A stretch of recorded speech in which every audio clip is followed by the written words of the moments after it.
नमस्कार, मी पंजाब डक. आज आहे 9 ऑगस्ट 2026. आजपासूनचा परत राज्यात अंदाज देणार आहे.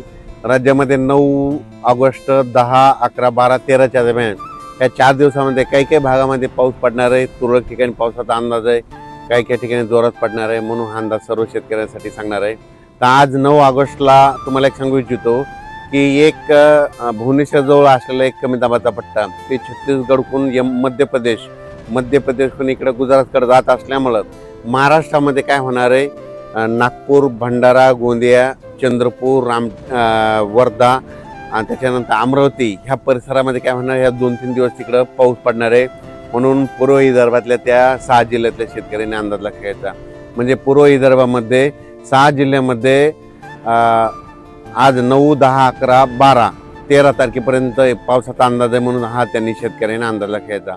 तसेच 9, 10, 11, 12, 13च्या दरम्यान महाराष्ट्रात देखील तुम्हाला सांगितलं मराठवाड्यात देखील परभणी जिल्हा, लातूर जिल्हा, बीड जिल्हा, जालना जिल्हा, संभाजीनगर, त्याच्यानंतर हिंगोली, नांदेड या जिल्ह्यामध्ये काय होणार आहे, खूप काय मोठा पाऊस पडणार नाही. दुपारपर्यंत ऊन पडेल, पण ह्या 4-5 दिवसामध्ये काय होणार आहे, तुरळक ठिकाणी विखुरलेल्या स्वरूपाचा पावसाचा अंदाज आहे. म्हणून परभणी, लातूर, बीड, धाराशिव, जालना, संभाजीनगर, हिंगोली ह्या शेतकऱ्यांनी अंदाज लक्षात घ्यायचा. त्याच्यानंतर राज्यात आपण उत्तर कोकणपट्टीकडे वळू. तर कोकणपट्टीकडे मात्र आज 9 ऑगस्टपासून ते 14-15 ऑगस्टपर्यंत तिकडं मात्र पाऊस सरी थोडा चालूच राहील. म्हणून हा अंदाज सर्व शेतकऱ्यांना लक्षात घ्यायचा. नाशिककडे देखील पाऊस थोडाफार चालूच राहील, सरी चालू राहील. म्हणून नाशिक जिल्ह्यातील शेतकऱ्यांना अंदाज लक्षात घ्यायचा.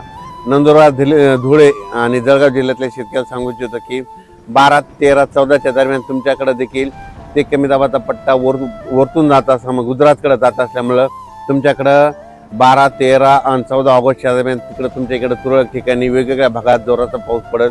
म्हणून हा अंदाज लक्षात घ्यायचा. विहिरीला पाणी येणारा असा पाऊस सध्या तरी महाराष्ट्रात नाही. म्हणून हा अंदाज सर्व शेतकऱ्यांनी लक्षात घ्यायचा. त्याच्यानंतर इकडं अहिल्यानगरकडे देखील अहिल्यानगरच्या सर्व जिल्ह्यात सगळीकडे जोराचा पाऊस पडणार नाही, फक्त विखुरलेल्या स्वरूपाचाच पाऊस असणार आहे. म्हणून हा अहिल्यानगरच्या संपूर्ण जिल्ह्यातल्या, तालुक्यातल्या, शहरातल्या, गावातल्या लोकांनी हा अंदाज घ्यायचा. त्याच्यानंतर पुणे, सातारा, सांगली, सोलापूर, कोल्हापूर त्या पश्चिम महाराष्ट्रात देखील काय होणार आहे, सरीत राहणार आहे. तुरळक ठिकाणी विखुरलेल्या स्वरूपात आणखीन 4 म्हणजे 9, 10, 11, 12, 13 ऑगस्टपर्यंत पाऊस राहणार आहे. खूप काय मोठा नसणार आहे. दुपारनंतर ऊन पडणार आहे, पण काही भागात तुरळक ठिकाणी विखुरलेलाच पाऊस आहे, खूप काय मोठा नाही. म्हणून हा पश्चिम महाराष्ट्रातल्या शेतकऱ्यांनी अंदाज लक्षात घ्यायचा. कोल्हापूर, सातारा आणि इकडं कोकणपट्टी तिकडं मात्र सरी त्या चालूच राहतील. मात्र कर्नाटकला एवढा काही मोठा पाऊस पडणार नाही. म्हणून कर्नाटकच्या शेतकऱ्यांनी अंदाज लक्षात घ्यायचा. तुरळक ठिकाणीच पाऊस आहे. तेलंगणात देखील तुरळक ठिकाणीच पाऊस पडणार आहे. म्हणून अंदाज लक्षात घ्यायचा.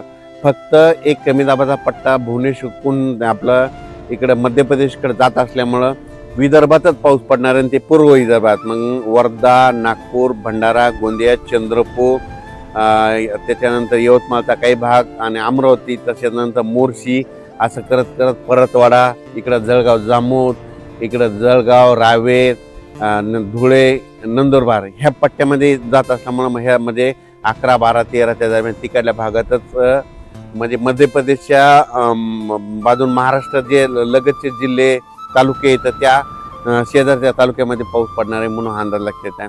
संपूर्ण महाराष्ट्रात काही सर्वदूर पाऊस पडणार नाही, विखुरलेल्या स्वरूपाचा पडणार आहे. दिवसा ऊन पडेल, वारं सुटल. म्हणून हा अंदाज लक्षात येतं. आणि शेतकऱ्याचे एक मेसेज आला की यावर्षी ह्या ऑगस्टमध्ये विहिरीला पाणी येईल, तसा पाऊस पडणार आहे का? तर तसा ह्या ऑगस्टमध्ये पाऊस पडणार नाही. पडणार आहे फक्त गोंदिया जिल्हा, गोंदिया, नागपूर, वर्धा, चंद्रपूर तिकडच्या परिसरातच म्हणजे पाणी येईल तसा पाऊस आहे.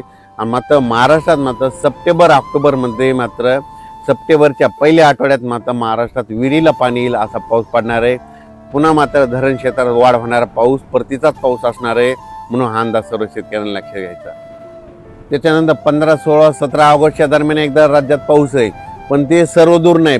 ते पण काय होणार आहे, पुन्हा एक कमी दाबाचा पट्टा तयार होणार आहे. ते काय होणार, परत ते काय होणार, भुवनेश्वरून छत्तीसगडहून मध्य प्रदेशकडून तिकडं उत्तराखंडकडे जाईल. मग उत्तराखंडकडे जात असल्यामुळं महाराष्ट्रात फक्त वर्धा, नागपूर, भंडारा, गोंदिया त्या परिसरात तिकडं जोराचा पाऊस पडेल.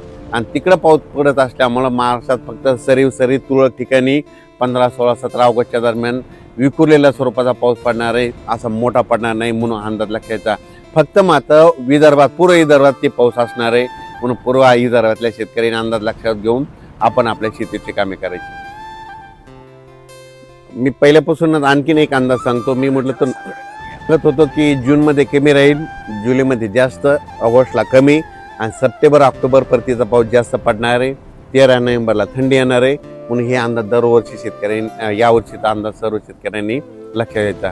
यावर्षी सप्टेंबर ऑक्टोबरमध्ये जास्त पाऊस पडणार आहे, म्हणजे ऑगस्ट संपताना जे वातावरण चेंज होईल आणि सप्टेंबरच्या पहिल्या आठवड्यात चांगला जोराचा पाऊस असणार आहे आणि ते राज्यभर सगळीकडेच पडणार आहे. मग पाऊस काय होईल, पश्चिम महाराष्ट्राकडे सोलापूर जिल्हा, जे वंचित भाग आहे, सोलापूर, सांगली, सांगलीचा काही भाग, आटपाडी इकडं, त्याच्यानंतर धाराशिव जिल्हा, लातूर जिल्हा, बीड जिल्हा, तर त्या शेतकऱ्याला सांगू इच्छितो की सध्या तरी तुमच्याकडे पिकाला लागल तसाच पाऊस पडणार आहे, पिकं जोपतील असाच पडणार आहे, पण तुमचं पीक काही खराब होणार नाही, पीक काही वाळून जाणार नाही. मात्र सप्टेंबर मधला पाऊस मात्र तुम्हाला सरासरी भरून काढणार आहे. म्हणून सोलापूर जिल्हा, लातूर जिल्हा, बीड जिल्हा, त्याच्यानंतर इकडं अहिल्यानगर जिल्हा, त्याच्यानंतर सांगली जिल्हा ह्या शेतकऱ्यांनी अंदाज लक्षात घ्यायचा.